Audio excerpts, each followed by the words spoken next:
El teu fill o filla està trigant a parlar? O potser és el teu net, neta, nebot, neboda o algun nen que teniu a prop?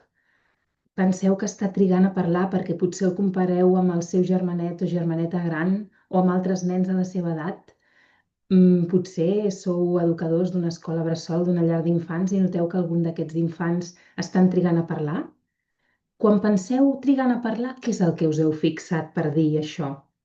Us ho ha dit algú? Heu anat a algun especialista o sou vosaltres que teniu aquesta sensació? Hi ha moltes coses que podem dir al voltant de les dificultats de llenguatge o de parla. I avui he fet un exercici. Avui m'he posat a escriure totes les coses que em venien al cap durant una estona relacionades amb dificultats del llenguatge. Coses que em venien al cap meves i coses que em diuen les famílies que acompanyo en xerrades, en tallers, en formacions i en acompanyaments individuals, com a logopeda infantil, especialista en les interaccions família-infants, també educadores, professionals amb els nens i amb aquesta comunicació tan important que comença des del naixement. I he començat a apuntar coses i avui vull explicar, després d'aquesta pluja d'idees, 3 categories en les que he ficat aquestes idees que m'han vingut al cap. M'han vingut paraules com s'està encallant quan parla, està trigant a parlar. M'han vingut coses com parla en el seu idioma, no se l'entén, parla però no se l'entén, parla molt amb els gestos, no està fent servir les seves paraules, no vol fer servir les seves paraules. M'han vingut paraules com condicions del desenvolupament, autisme, neurodiversitat, retards del desenvolupament, retards motrius.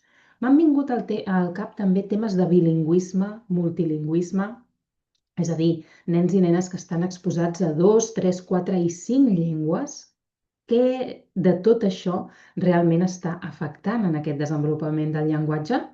M'ha vingut al cap el tema del frenet, que està molt de moda, mirar el frenet dels nens pel tema de la lactància, de l'alimentació, però també de la parla. Què hi ha de tot això que sigui important? Bé, en el vídeo d'avui no podré tocar tots aquests temes, però els aniré tocant. I m'agradaria que em deixessis en comentaris de tot el que he dit, què és el que a tu t'interessa, què és el que a tu t'està venint al cap o quin és el teu dubte, coses que ja has pensat i vols saber més. Apunta-ho a comentaris que aniré compartint molt més sobre tot això. Llavors, parlant de tots aquests temes, els he situat com en 3 categories. La primera seria realment coses que són pròpies de l'infant, coses pròpies a nivell genètica, hereditari, personalitat, característiques pròpies.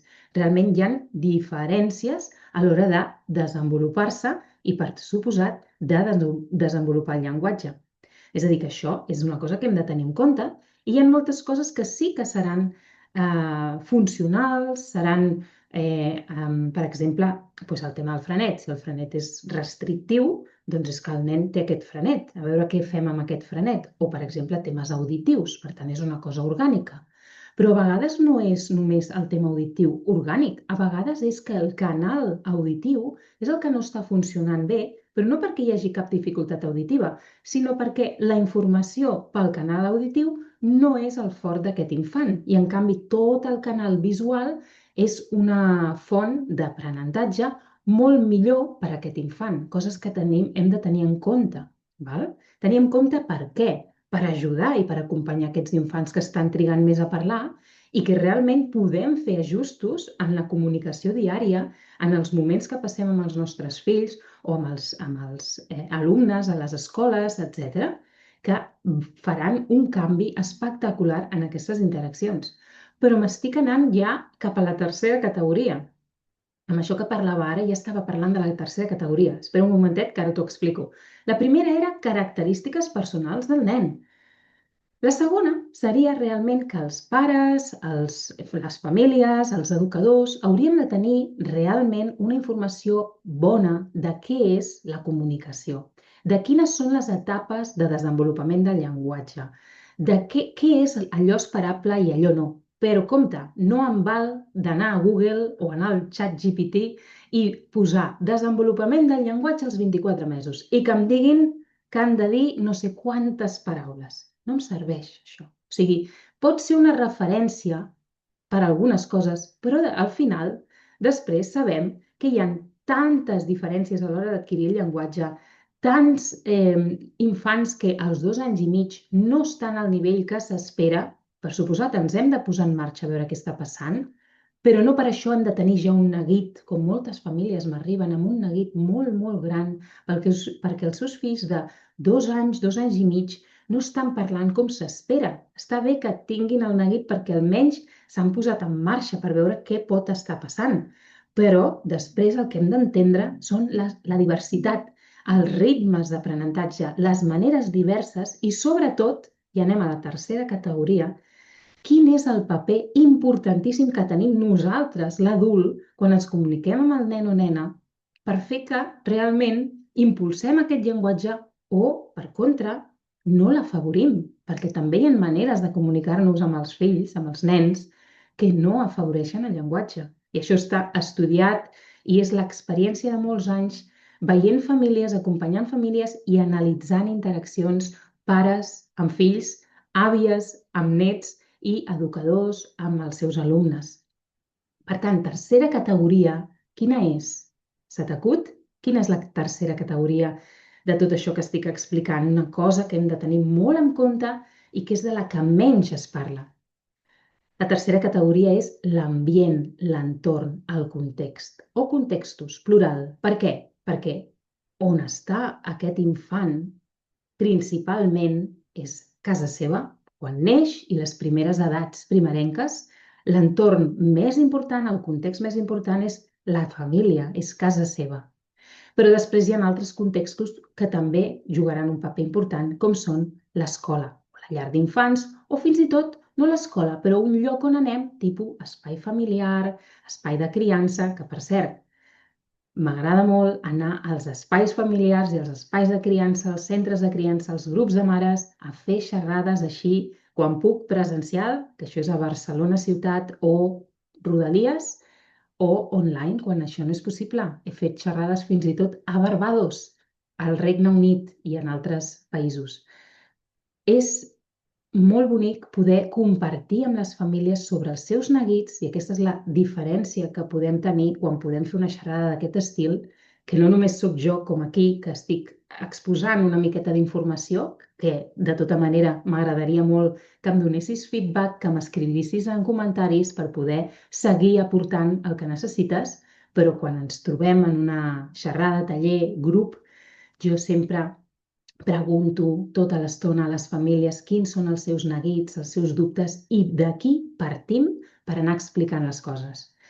Tercera categoria, doncs, és aquest ambient que som tots els adults que estem en contacte amb aquest nen o nena, som els pares, els tiets, els avis, els cuidadors, els educadors, persones que estem al voltant d'aquest nen, perquè els infants adquireixen el seu llenguatge en el seu dia a dia des que neixen. Per tant, si l'entorn sap sobre tot això, sobre les característiques pròpies, la diversitat, les etapes de desenvolupament, però entenent la gran diversitat que hi ha i anant molt més enllà de les paraules que diu el nen, sinó tenint una mirada molt més oberta de què és la comunicació realment, que això ho explico com un arbre, avui no en parlaré, si t'interessa que t'expliqui què vull dir amb la comunicació com un arbre on les arrels són molt importants, que és un dels tallers que tinc en els meus cursos, també que tinc cursos gravats, i és un taller que últimament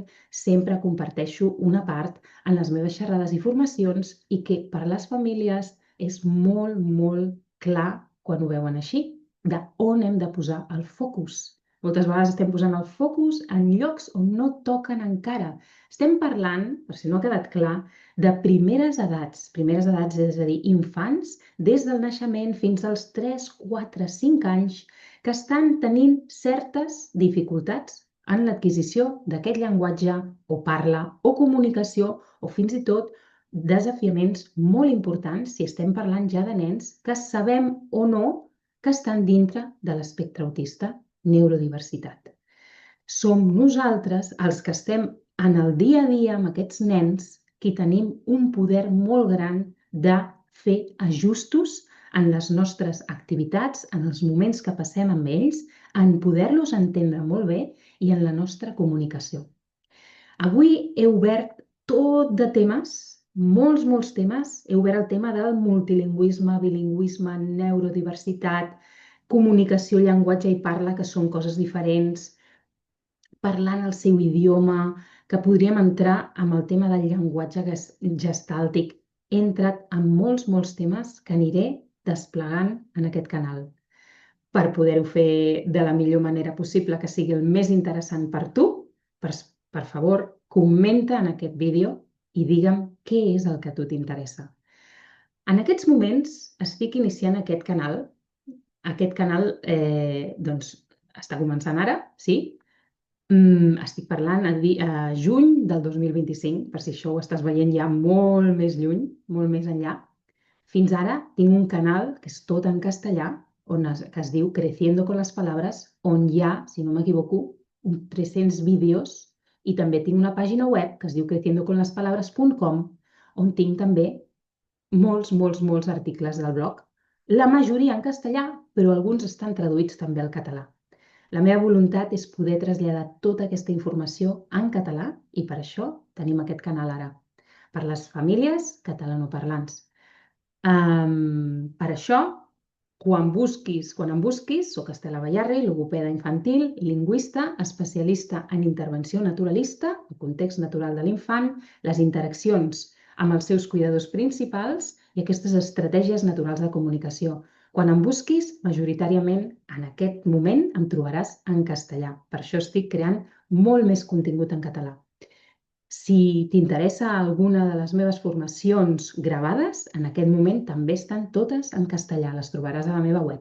A nivell de xerrades i tallers, per suposat, les faig en català quan estem a Barcelona o Rodalies, com he dit, o a nivell online, si és per Catalunya o famílies catalanes arreu, que també en tinc. Famílies catalanes que viuen al Regne Unit, a França, a Alemanya i a molts llocs del món. Així que espero veure't molt més per aquí i poder anar desplegant tots aquests temes tan importants, que els entenguem, perquè realment, quan entenem tot això, poder ajudar els nostres infants a desenvolupar el llenguatge és molt més senzill del que pensàvem. Que no vull dir que a vegades porti temps i sigui realment situacions complexes, però en moltes ocasions de molt neguit per part de les famílies, en realitat els ajustos que hem de fer són petits, però molt poderosos. I és tenint la informació adequada i correcta com ho podrem fer. Espero veure't per aquí i t'espero comentaris.